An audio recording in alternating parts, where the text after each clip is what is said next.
মেসির বাবাকে নিয়ে ভুয়া সংবাদ ছড়ানোর কারণে আর্জেন্টাইন ক্রীড়া সাংবাদিকের চাকরিচ্যুত করা হয়েছে। দর্শক, আলজেরিয়া আর্জেন্টাইন ম্যাচের মধ্যেই ওই দিন থেকে একটা গুঞ্জন উঠছে যে মেসির বাবা খুবই অসুস্থ, তিনি নাকি মারা গেছে। মেসি মাঠে গোল দেওয়ার পরে কান্নাকাটি করতেছে। এই ভুয়া সংবাদগুলো ছড়ানোর পর থেকে পুরা বিশ্বে এটা তোলপাড় লেগে গেছে যে আসলে কি মেসি চাপ নিয়ে খেলতেছে, মেসির বাবা অসুস্থ, মেসির বাবা মারা গেছে।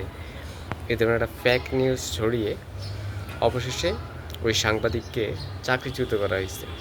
আমরা সোশ্যাল মিডিয়ার মধ্যে দেখলাম যে খুলেই এই ধরনের নিউজ প্রকাশিত হয়েছে এবং মূল ধারার নিউজগুলোও এই ফেক নিউজের মধ্যে পড়ে গেছে। যেহেতু পুরা বিশ্বে ছড়িয়ে গেছে, তো মূল ধারার নিউজগুলো আসলে উচিত ছিল যে এটাকে ফেক কিনা এই বিষয়গুলোকে জানা বোঝা, কিন্তু কোনো নিউজ না বুঝেই পুরা বিশ্বে রিউমার ছড়ায় গেছে।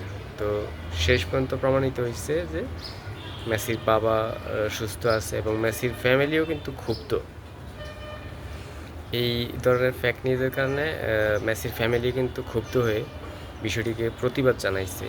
এই ধরনের ভুলভাল নিউজের কারণে শেষ পর্যন্ত তদন্ত হয়ে আর্জেন্টাইন ক্রীড়া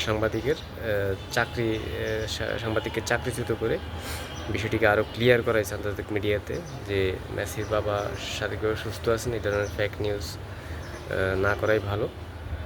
তো এই বিশ্বকাপ চলাকালীন অবস্থায় মানে নানা রকম নিউজ ছড়িয়ে পড়তেছে বিশ্বকাপের মধ্যে। দেখা গেছে যে এখন তো নিউজ ছড়ানোটা খুবই সহজ। তো কোনো কিছু যাচাই বাছাই না করে মানে মেসির মতো একজন প্লেয়ারকে নিয়ে তার পরিবারকে নিয়ে এই ধরনের ভুয়া নিউজ প্রকাশিত, এটা আসলেই দুঃখজনক। তো শেষ পর্যন্ত বিষয়টি ক্লিয়ার হইল।